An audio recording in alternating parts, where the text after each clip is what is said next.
G'day everybody, my name is Lowell and welcome to the channel. So we got some more Fat Electrician. This is going to be America's airborne anti-hero, Jake McNasty McNeice. Never heard of him. All right, let's jump into this. This is hands down going to be the longest video I've ever made. I should probably pee first. Hold on. Wait, what?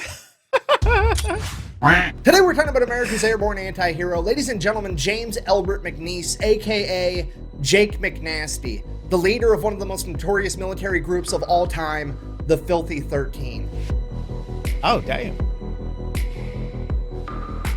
And just to clarify, in case you don't know, being an anti-hero is not a bad thing, despite how it may sound. You see, the textbook definition of an anti-hero is a hero that does not display typical heroic qualities, which honestly is pretty ambiguous, but it's one of those things where you know it when you see it. So for example, a regular hero would be somebody like Superman. He's invincible, he shoots lasers from his eyes, and he always does the right thing 100% of the time. He never roughs up the bad guy. He always takes him straight to jail because the justice system never messes up anything. He only has sex in the missionary position. He always changes the batteries in his smoke detectors on time. It's boring, unrelatable, and completely inhuman behavior. Anyways, and then you have the anti-heroes, the fan favorites, the characters with human faults that they not only overcome, but turn into their advantage. Characters like Wolverine with his bad attitude, Deadpool with his morbid sense of humor. Hell, even Batman is an anti-hero because at the end of the day, it's more relatable to do karate in your garage, dress up like a bat, and then run around town beating up clowns and dudes on steroids than it is to be perfect. Yup! So I guess what it means to be an anti-hero is that you always do the right thing, but you don't always do it the right way. And if you were to ask me for a real-life example of an anti-hero, I can't give you a better one than Jake McNeice. All right, here's the deal. Jake was born in Oklahoma in 1919. He grew up during the Great Depression as one of 10 siblings. This guy had to learn how to hunt, fish, and trap just to help put food on his family's table so they could survive. He had his first full-time job when he was 10 years old and continued to work full-time all the way through high school. After graduating, he became a full-time firefighter. Shortly after that, the attack on Pearl Harbor happened. America entered World War II. Jake, however, was exempt from the draft because he was a firefighter, but that's not what Jake wanted. Jake wanted to volunteer, and he didn't just want to volunteer for anything. Jake wanted to be a paratrooper and a demolition man. Jake wanted to jump out of a perfectly good plane behind enemy lines with a couple of buddies, be completely surrounded, and have nothing more than a gun and some explosives and just go out there and deprive the enemy of nice things. Got a bridge? Guess what? Now you don't. Nice power lines. It'd be a shame if somebody blew those up. That's what Jake wanted to do, and that's what he was gonna do. So at the age of 22, Jake set off for training. Upon arriving at training, Jake pretty much immediately establishes himself at being incredible at any task the Army can throw at him, but also a humongous pain in the ass to his entire chain of command. During his very first week in the Army, Jake got in a fist fight with the staff sergeant in charge of the chow hall because the staff sergeant wouldn't give him butter with his bread. At which point, the entire chain of command is like, on one hand, we have to get rid of this guy. He's a loose cannon. You absolutely cannot be attacking staff sergeants as a private. He's got to go. But on the other hand, this is exactly the type of behavior we're looking for somebody that we want to drop behind enemy lines and expect to fuck up everything. So they just kind of let it slide. Fast forward a couple of weeks, Jake is doing a demolition course and he ends up setting the course record. He is the fastest person to ever complete this course. At which point his leadership walks up and is like, "Hey, soldier, congratulations, you broke the record." Jake looks the guy in the eye and goes, "Yeah, if you think that's impressive, you should see what I can do when I have some butter once in a while." And that pretty much sets the tone for the rest of Jake's training. He absolutely crushes any task they give him, but also, Jake does not give a single fuck about the dog and pony show that is the US military. He's not going to call an officer sir or ma'am. He's going to call them by their nickname. He's not going to salute them unless they salute him first. He's not going to stand outside and salute the flag during retreat, and he absolutely is not going to show up to formation on time, and he's definitely not going to be sober all the time, because that's just how Jake is. And because of this, Jake would be the only new recruit to not get promoted to PFC, which is a way bigger deal than it sounds like, because at this point in time, in the 101st Airborne and the 82nd Airborne, every single new recruit after 31 days of training got promoted to private first class. The reasoning behind that was they wanted to give these guys a promotion so they can make more money and ideally send that money back home to their families because, well, they've got a very dangerous job coming up and nobody knows what's going to happen. So absolutely everybody is getting promoted to PFC after 31 days except for Jake. But here's the thing, Jake didn't really care. Jake wasn't there for the money. He was there for one thing and one thing only. We're going to be doing one thing and one thing only. killing Nazis. So Jake is now the lowest ranking person in his entire company, and leadership was hoping that Jake would take this as a sign that he should start cooperating and get it together. That doesn't really happen though, and leadership now has no idea what to do with Jake, because on one hand, he's way too valuable to lose, but on the other hand, they don't want him mingling with all the other soldiers, rubbing off on them in a bad way. So they take Jake, they stick him in his very own platoon, all by himself, and make him his own acting platoon sergeant. And then, as time passes, whenever they get another soldier just like Jake, they would send him over to join Jake's platoon, and he would eventually get 4 members in his platoon, counting him for a total of 5, and they would become known as the Dirty Five. And from there, things would obviously get really out of hand. Fast forward, Jake and his men finish the first phase of their training, and they are given a pass to go out on the town one last time before they have to go to Fort Benning for airborne school. So Jake and his men, his men that all outrank him because he's still technically a private, but he's also somehow their platoon sergeant, they all go out, they go to the bar, they get drunk. They end up running into some MPs. One of his men starts lipping off to the MPs. The MP goes to beat him with a nightstick. Jake interferes and says, hey, he's really drunk, let it slide. In Jake's own words, and I quote, he's so drunk he couldn't hit the floor with his hat in 30 throws. Okay, so just let it slide. He's going to get his men back to the barracks. It's going to be fine. The military police, the MP, then tells Jake, mind his own business, as he turns around to hit Jake's guy with a nightstick, at which point Jake proceeds to beat the shit out of 2 MPs, taking their Colt 45 1911s, firing all the ammunition into a nearby street sign before handing them back their empty guns and saying, okay, now you can take me to jail. The next morning, Jake's commanding officer shows up to the stockade to talk to Jake, and he's like, look, not surprised you're here, don't really care what happened. Here's the deal. The Japanese have the world record for the longest ruck march, and I want to break that record by having a group of guys march from here all the way to Fort Benning, 136 miles, and I think you and your men are some of the guys that are going to be able to pull it off. Are you in? At which point McNeice is like, 136 miles isn't a problem at all. I won't change my socks, and I won't even get a blister, which, if you've never been in the military and you've never ruck marched, saying that you're not going to change your socks or get a blister on a 136 mile fucking ruck march is an unprecedented amount of shit talking. It's like a NASCAR driver saying that he's going to win the Daytona 500 without having his tires changed a single time. It's like going out drinking, ending up at Taco Bell at 2 in the morning, eating a bunch of steak quesadillas, waking up the next day, taking a shit, and not wiping, okay?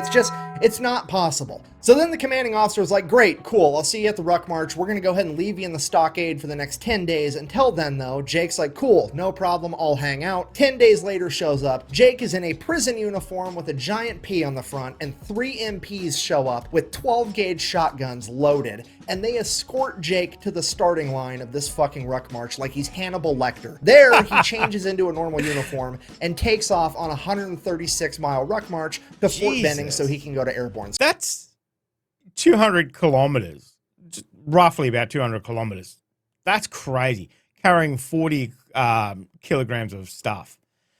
That's crazy. School. And sure enough, true to his word, Jake is one of only 75 men to finish this ruck march, and he did not change his socks, and he did not get a single blister, which I cannot stress to you enough is a superhuman feat. So Jake and his men go on to do airborne training, absolutely no problem, nothing really of note happens here, except for the fact that Jake is still a private and has still not been promoted in any way. After completing airborne training, Jake and his men are going to go to Camp McCall, North Carolina, where they are to receive expert saboteur training. They'll be receiving extra training in demolitions, they'll be receiving training in how to drive tanks, how to drive bulldozers, how to drive excavators, how to drive trains, pretty much anything and everything they could teach these guys to be able to wreak havoc on enemy infrastructure is what they're learning in Camp McCall, North Carolina. Jake and his men continue to do what they do. They wreck every task that they're given. It goes perfect. Jake and his men are now about to go to England, at which point they are given one last pass to go out on the town one last time before they ship off. So Jake and his men go out drinking. Somehow or another, they end up at this little tiny diner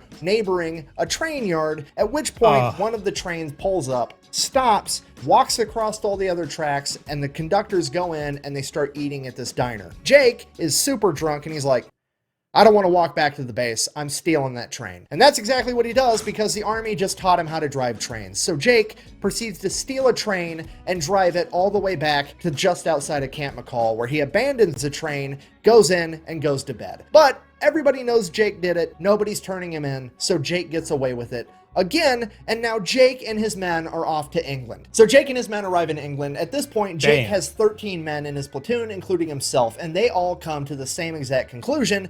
English food, fucking sucks, which is on par with every opinion of it I've ever heard, which seems weird to me because it's a country that took over most of the known world for the sake of trading spices, and apparently nobody came to the conclusion that, hey, maybe you should put some on the food. But whatever. Because the food sucks, Jake decides, hey, I'm a master at hunting and fishing and all this other stuff. I'm just gonna kill enough animals to feed my entire platoon by myself. And that's exactly what he does. The only difference is he has military grade equipment to do it. Jake is going out in the woods at night with a spotlight and an M1 Grand, and as soon as a set of eyes looks at him, it's getting blown to smithereens. Jake has his men going out fishing with explosives, okay? They are eating everything. You gotta be careful, because I think all the game in the UK actually belonged to the king.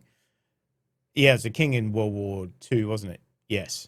Couple of problems with I'm that. pretty sure. One, there's strict water rationing going on. The soldiers are only allowed to have 1 shower a week is how little water they have to spare. So all 13 of his men come together and they decide, hey, we're just not going to take showers and we're going to use all of our water rations to clean and cook all of this game that we're killing. And because now they started stinking, they would all become known as the Filthy 13. The other problem with that was apparently all of the game was technically the property of the king, and the only people that were allowed to hunt it were the lords and ladies of the land, which definitely was not Jake McNeice and the Filthy 13. So Sir Ernest Wells ends up figuring out what Jake's been doing. He gets super pissed, ends up suing the government for like $10,000 for all the animals that Jake and the Filthy 13 ate. The entire unit gets in a bunch of trouble, and Jake's kind of just like, meh.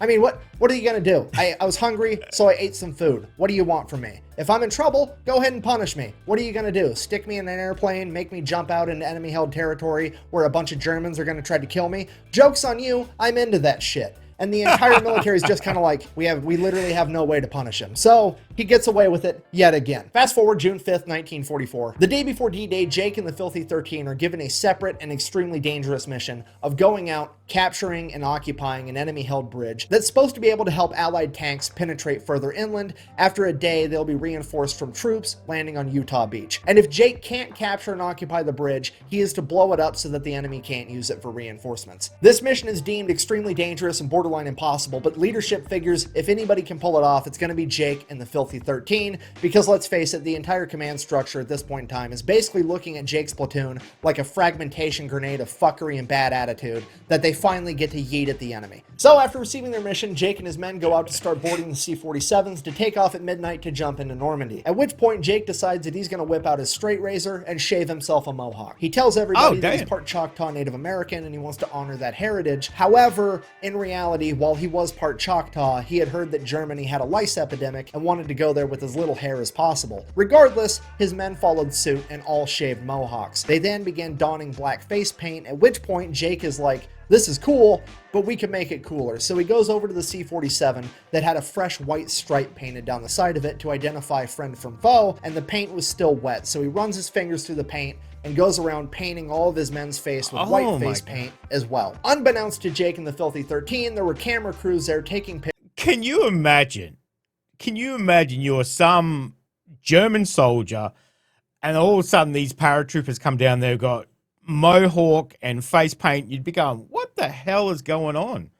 Who are these guys? Pictures and recording them, and they would actually end up going viral, and the entire nation would be captivated by the unique and dangerous look of these men as they prepare to jump into enemy-held territory. So much so that it would actually inspire a movie to be made known as The Dirty Dozen, and Jake and his men would be none the wiser to any of it.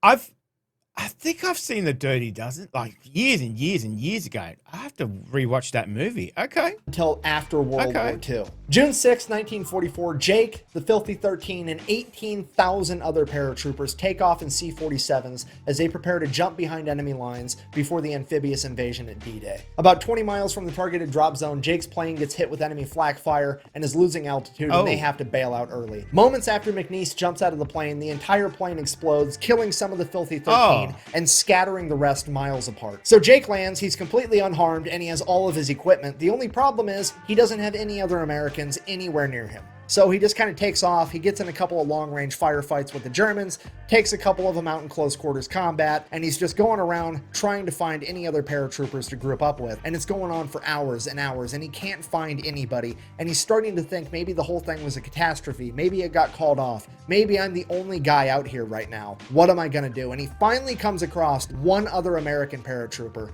and it's a machine gunner that lost track of his machine gun during the jump. And this guy is running around Normandy with nothing but a belt of machine gun ammunition and no gun. And Jake is like, Jesus, okay, well, you're with me now, I guess. Here's my grenades. You take those. I'm going to keep my M1 Grand. Follow me. So now Jake and Grenade Guy set off to find more paratroopers. So they keep looking. They find some more. They find a squad of mortar guys. They find some guys over here, some guys over here. Slowly, Jake amasses an entire platoon of about 35 paratroopers, and they're all going to help Jake in his mission to take out this bridge. So Jake and his new companions start making their way to go blow up this bridge, at which point they would eventually come up on an entire American unit being led by this colonel, and the colonel is like, hey, you're working for me now. I don't care about that bridge. I need you to go pull security over on this part over here. McNeice tried arguing with the colonel, but the colonel wasn't having it. He gave a direct order, and McNeice is like, okay, fine, whatever. I'll take my 35 guys, and we'll go guard this for you. So they take off headed there. They get to the point they're supposed to guard, and McNeice just keeps walking because it was the same direction as the bridge. All of his men are like, hey, we're supposed to stop here. McNeice is like, you do what you want. I have to go take care of this bridge. You can come with me. I'd appreciate it. If not, stay here and guard it. I really don't care. All of the men go with Jake and proceed to make their way to this bridge. So Jake and his men show up to the bridge, they capture it, they build up some fortified fighting positions because they now have to hold it for a day until reinforcements from Utah Beach can arrive. So the Germans start showing up, they fight the Germans back every time. One day passes, no reinforcements. Day 2, they keep fighting the Germans back, holding the bridge, no reinforcements show up.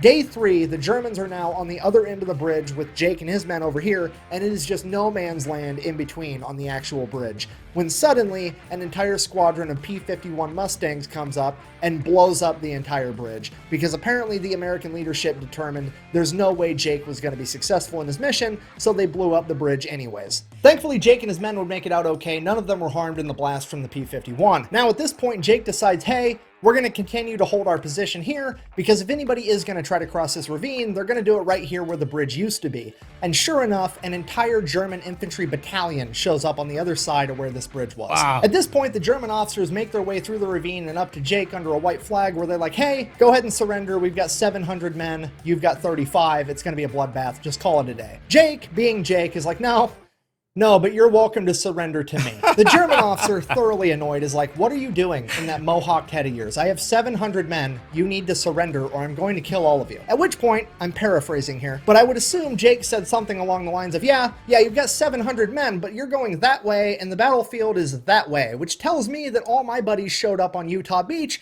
and they've been kicking your ass so bad that now you're trying to run away from them. So the way I figure it, you've got about 3 options. Option A, you surrender to me right here, right now, and you all live happily ever after. Option B, you go back to your men, you hold your position right where you're at, and all my buddies show up in a little bit with a bunch of Sherman tanks and proceed to un-German engineer all of you motherfuckers. And option C, you guys try to fight your way through this ravine with me guarding it, which to be honest, I would recommend the least. I have the high ground, I have fortified machine gun positions, and you've got to make your way through a ravine first, meaning that I basically also have a moat. So I will effectively be going medieval on your ass if you choose option C. Now, I'm not trying to tell you how to do your job, but if I was you, I would pick option A, because if you pick option B or option C, I can pretty much guarantee that the next piece of officer correspondence that you're going to get is going to be from a fucking Ouija board. At this point, the German officer storms off with his hair on fire. He's absolutely pissed. Jake then goes over to his men and he's like, hey, get ready for a fight. I'm pretty sure I just poked the bear. We'll see what happens. Sure enough, like an hour later, 700 German infantrymen proceed to take off and attempt to bum rush Jake and his men in their fortified fighting positions. Now, I don't know what you know about military tactics, but generally speaking, it is a terrible idea to run face first into machine gun fire. It's also a terrible idea to try to fight the enemy when they have the high ground. If you don't believe me, ask Anakin.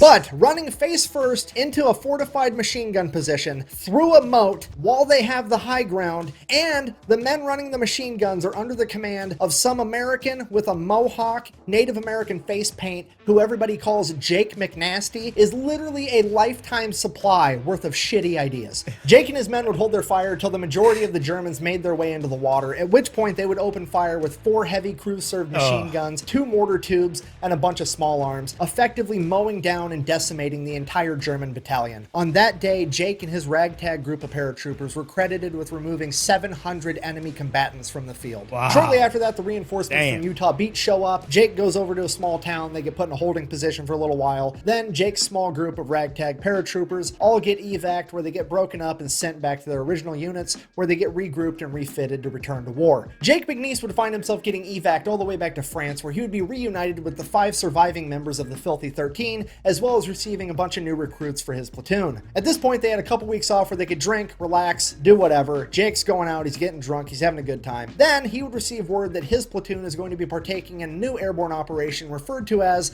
Operation Market Garden, the largest airborne operation in human history, with 38,000 paratroopers jumping into Nazi-occupied Holland. Hearing that he was going to be jumping into Holland, Jake figured that he was going to be engaging in a lot of close quarters combat, so he opted to turn in his M1 Grand and get a Thompson, which is exactly what he did. He then received word that his platoon, being the bridge experts that they are, were going to have to go out, capture a bunch of bridges, defend them, and or get rid of them until they heard word otherwise.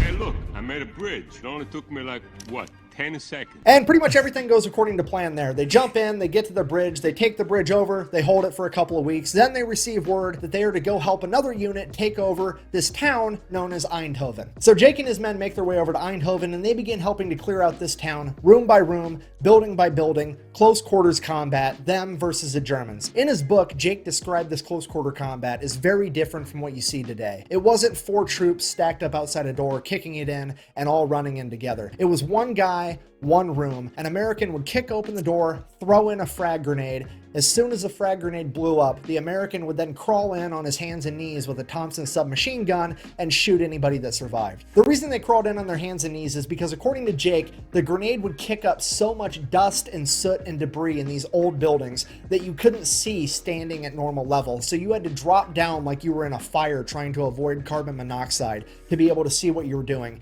And this is how they cleared the entire village. Making their way all the way through it, about halfway through, Jake would be clearing a building where somebody clearly used to make furniture. At which point, Jake would find a chicken. Now, this chicken had 6 eggs. Finding eggs in the middle of a war zone in World War II was a big deal. Nobody had eggs, and Jake fucking loves eggs, okay? This is amazing. Only problem, he's got to figure out how to get these 6 eggs all the way through this village without breaking them. So he thinks for himself to a second, maybe I could leave the eggs here and I'll come back for them later. And he's like, no, that's not going to work, because one of these other paratroopers is going to find my eggs, and these are my eggs, I want them. So he takes all the eggs and sticks them in the cargo pocket of his pants. And then every time he clears a room, rather than crawling in on his arms and legs, he slides in on one side, the side without the eggs, to ensure that he doesn't damage any of his precious eggs, which is the most gangster shit I've ever heard in my entire life. This dude is going toe-to-toe in close quarters combat against enemies with submachine guns trying to kill him,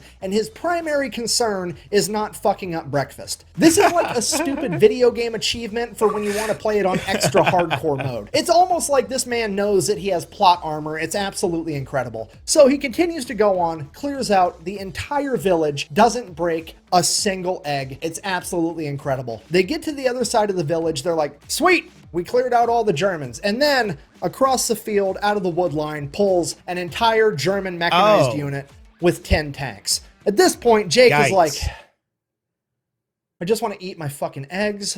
This sucks. So Jake and the Filthy 13 go to work. Being the demolition men, it's their job to go around to the tanks and disable their tracks so they can no longer move. And then the infantry's going to come in with their flamethrowers and cook the enemy out. And that's exactly what happens. Everything goes according to plan. They take out all 10 tanks. Not really that big of a deal. Jake reaches into his pocket. Tragedy strikes. He's broken a single egg. It only took 10 German tanks to make this guy fumble enough to break a single egg, and he got to enjoy 5 eggs for dinner that night. Jake and his men would then adopt a holding position where they would chill out for a little bit, hold their position until they got evac'd again for yet another huge mission.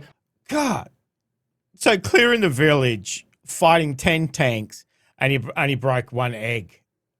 That's crazy. Where Jake That's and his crazy. men would find themselves back in France for a second time. So Jake and his men find themselves at an army base right outside of Reims, France. Obviously, Jake and his men want to go drink in town, have a good time, see if they can find some women, you know, what have you. The only problem is, apparently the 82nd Airborne was there last month, and the 82nd Airborne caused such an issue in town that the military had to bring in a special group of MPs to get the 82nd Airborne under control, and now all paratroopers have been effectively banned from town. I mean, to be fair, that's pretty on brand for the 82nd Airborne. Bunch of rowdy dudes. If you don't know, that's their logo. On paper, AA stands for All American, but everybody knows that it actually stands for Athletic Alcoholics. Now, Jake, wanting to drink anyways, comes up with a plan. He's got to hook up with a distillery all the way over in Paris, which is like a 2-day trip away. So Jake gets a 72-hour pass, starts leaving to go to Paris. His commanding officer stops him and is like, Jake, what are you doing? I'm going to Paris to get some booze for the boys. Jake,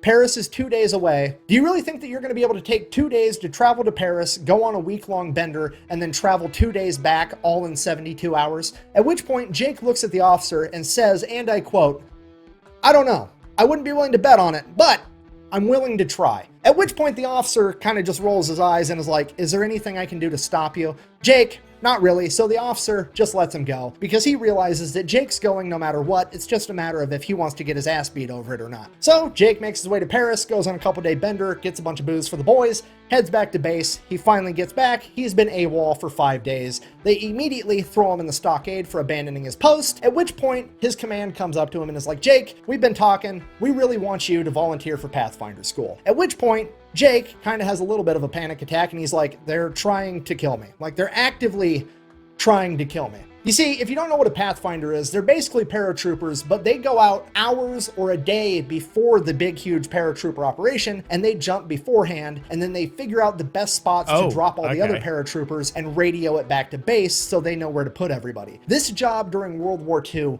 was incredibly dangerous. On a given airborne operation, it required 2 Pathfinders and 1 set of radio equipment to get the mission done. And on every mission, they would drop 10 Pathfinders and 2 sets of equipment because they knew that on average, 8 of them were going to die and 1 set of equipment was going to be damaged or lost. They had a... Wow. That's not very good odds. That's not very good odds at all. 80% fatality rate on any one mission at any point during World War II. And that is why Jake thought for sure they're trying to get me killed. The only silver lining here is they can't make him do it, because Pathfinder is so dangerous that it was strictly a voluntary basis only. But Jake wasn't one to act too quick, so he said he'd think about it. And he goes and he thinks about it, and he's thinking about the war, and he starts to think to himself, you know, Pathfinder school's all the way over in England. By the time they send me there, I start school, I finish school, there's a good chance this war might be over altogether, and I'm not gonna have to make another combat jump. It'll be great. So he's like kind of on the fence about it now, and then he really starts thinking about it. He's like, man, Pathfinder school's at an Air Force base, and even back in World War II, the Air Force had way better food than the Army. So now he might not have to do any more combat jumps, and he's gonna get some good food. And then it dawns on him. The Air Force base where they teach Pathfinder school is 8 miles down the road from Oxford University, and all the young British men are fighting a war right now, meaning that Oxford is just full of college chicks. And as Jake said himself, and I quote, this seemed like a mighty fine opportunity to do some postgraduate work. Fucking love this guy. So Jake shows up to Pathfinder school and he's immediately called into the commander's office, which is weird because he hasn't even done anything wrong yet. Jake goes in there, the commander's like, hi Jake, I've heard all about you. I want you to be acting first sergeant. At which point Jake is like, I don't know what you heard about me, but you heard wrong. I'm technically not even a private first class yet. I've never been promoted. I am not the leader that you want. I don't care about saluting. I don't care about any of that dog and pony show military stuff. I'm here to fight a war, and that's it. At which point the commander's like, that's exactly why I want you. I don't need you to salute me. I don't need you to call me sir. I need you to get these guys ready for war, and I don't think there's anybody better to do it than you. I'll make sure that you end up getting paid as a first sergeant the entire time you're an acting first sergeant. To which Jake replies, I don't really care about the money. Look, I've blown up every safe between here and Normandy, I have plenty of money, okay? I might be willing to do this job, but if I'm gonna do it, there's gonna be some terms. Anybody that's fighting for me is gonna keep having good Air Force food, and they get permanent leave whenever they want it. At that point, the commander agrees. Jake is now the acting first sergeant, which if you don't know is the polar opposites of the spectrum as far as enlisted rank goes. So per usual, Jake excels at pretty much everything all through Pathfinder school. They graduate, Jake is still acting first sergeant, and he gets to decide which person is in which platoon. So naturally, Jake does what anybody would do, and he builds a dream team of the 20 best Pathfinders out of all 400 and puts himself with that platoon. Now at this point, it's really looking like Jake might never have to go out on a mission as a Pathfinder because the war is really dwindling down at this point. Then, December 16th, 1944, the Germans would launch a last-ditch effort counteroffensive to try to fight Allied forces. This would be known as the Battle of the Bulge, where they would cut off the 101st Airborne, Jake's old division, inside the town of Bastogne, completely surround them, and the 101st Airborne is now stuck in this city. They are running out of ammunition, they're running out of food, and they're running out of gas. And if they end up surrendering, it could turn the entire tide of World War II. So all they need is somebody to be able to parachute in, get in town, and be able to call in resupply drops to let the 101st Airborne have a fighting chance to be able to hold off the Germans long enough for Patton to show up with his army of 350,000 men. So you've got a crazy mission. Somebody needs to save the day. You're calling upon Jake and his dream team. There hasn't been a single radio transmission to come out of the 101st Airborne in over 2 days. Despite that, Jake and his dream team are going to jump in anyways. They have to be able to hit a 2-mile diameter landing zone while jumping out of a plane that's traveling 160 miles an hour, utilizing parachutes that they can't steer. This mission is seemingly impossible, but here they go. They jump out of the planes, they hit the landing zone perfectly. One man, unfortunately, does die, but that is a 5% fatality rate compared to the average of 80. Jake and his men then immediately get to work setting up their equipment in opposite sides of town. And after one guy calls in one resupply, he picks up his stuff, moves to a different location. Then this guy calls in his resupply, picks up, moves to a different location, and they bounce the signal back and forth on opposite sides of town all day, sending signals for resupply. They do this because they know the Germans can triangulate their radio equipment and don't want them to start utilizing artillery to take them out. Within the first 24 hours of Jake and his men landing, they called in 247 C-47s for resupply drops. On the second day, they were able to call in 160. On the third day, they were able to call in 140. On the fourth day, they were able to call in 269. And on the fifth day, they were able to call in 129. Jake and his men have single-handedly provided the 101st Airborne Division with enough resupply to be able to stave off the Germans, to give Patton enough time to show up with his army and penetrate through the German flank, effectively ending World War II in the European theater and potentially saving the entire war as a whole. So Jake has effectively saved the day. It is now time to get out of there, get retooled, refitted, and probably never make another combat jump again because for sure the war is over this time, right? Wrong. Apparently Patton gets in some trouble, needs some hotshot Pathfinders to jump into Prim, Germany, and call in resupply for him. So they're going to Jake and his crew yet again. Jake jumps in, saves the day for a fourth time, becoming one of the only men in history to conduct 4 combat jumps during World War II. At that point, the war is basically over, and they adopt a holding position where they pretty much just party in Germany for the rest of the time. Now, as fate would have it, Jake and his men and some of the rest of the 101st Airborne would end up taking refuge in the abandoned castle of Hermann Goring, like one of the biggest Nazi leaders during World War II. And oddly enough, a bunch of the spoils from all the countries that Germany has invaded all found their way to his castle. Fancy booze, fancy wine, and apparently he was a a lot of art as well, apparently, too, so. Horse fan, because every famous racehorse from every country that Germany invaded had made its way back to his castle. So Jake, the Filthy 13, a bunch of other 101st guys are sitting there getting drunk on fancy wine, fancy whiskey, and there's like $100 million worth of racehorse sitting in the barn, at which point they're like, let's throw on a rodeo for all the townspeople, right? Right, and that's exactly what they do. So you've got a bunch of drunk paratroopers riding around all these fancy racehorses. It's a great time. And then my personal favorite part of this entire story, while out at the rodeo, Jake would meet an attractive young lady by the name of Amelia. And Jake and Amelia would immediately hit it off and start doing some postgraduate work. I mean, dating. Oh, don't worry, it gets better. As it would turn out, Amelia's father is the leader of the local chapter of Hitler's Youth, which is just Oh The my absolute cherry on God. top to this entire story. How's the saying go? Screw you and the horse you rode in on. Jake's like, nah, I'm gonna raid your liquor cabinet, steal your horse, ride in on it, and then bang your daughter. This is the best possible ending to this man's epic saga in World War II that anybody could even come up with, and it happened in real life. Just to recap, Jake jumps into D-Day, wrecks house. Then jumps into Holland, wrecks house, and then eats some eggs about it. Then he pretty much single-handedly turned the tide of the Battle of the Bulge, and then he proceeds to find the closest thing he can to a Nazi princess and show her that inches are in fact better than centimeters. Shortly after that, Jake would get sent back home to America, where they would then reroute him to Arkansas so that he could see a plastic surgeon about getting his ear repaired because it had gotten mangled during one of his exploits. While in Arkansas, he would have a run-in with the military police, get in a fight with them, get thrown in the stockade yet again. Before being released, the military police commander would inform him after he gets his ears fixed, they don't ever want to see him on their post again, at which point Jake, being Jake, informs the military police commander, hey, if you ever see me again, I'm going to be a civilian and you're going to be the one with the fucking problem because I'm going to kick your ass. At which point, the military police commander files charges on Jake, and Jake is immediately chaptered out of the U.S. Army, officially ending his military career after only 3 years, 5 months, and 26 days. Oh my God. Because that's just how it goes for the anti-heroes. They're absolutely necessary in a time of war and not tolerated whatsoever during a time of peace. Jake didn't really mind though. He had accomplished what he set out to do. Plus, he had a huge hoard of cash that he had liberated from all the safes that he ran across in Europe. At that point in time, he goes on to explore his own alcoholism, going from place to place, town to town, job to job,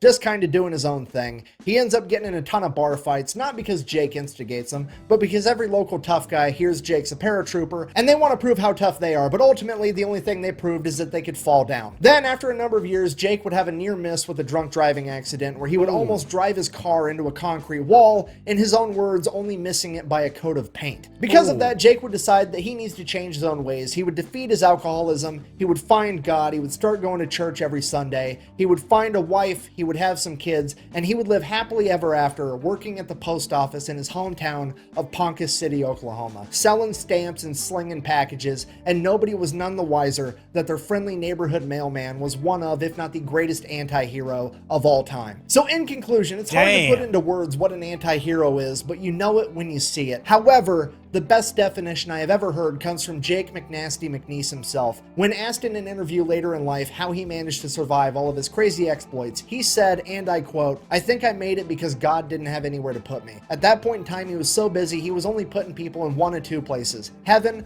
or hell, and I think he knew that I would have goofed up either one of them. So here I am. And I think that might be the closest thing to a perfect definition that we're ever going to get when it comes to defining what an anti-hero is. So, thank you for watching. The best way to support the channel is to go buy some merch at thefatelectrician.com. Quack bang, out. Well, I should retreat that evening, and then went in town that night and got on a big drunk. The MPs was really mistreating a soldier boy. I stepped in, told them to stop it, and they said, we'll do it anytime we want to. So I took their nightsticks away from them, beat them to the ground. And then I took their 45s off of them and shot up all the street lights and everything around there. And I wasn't shooting at any people, I was just shooting lights. And then we went on in with them to the stockade. And I never did have to stand retreat again.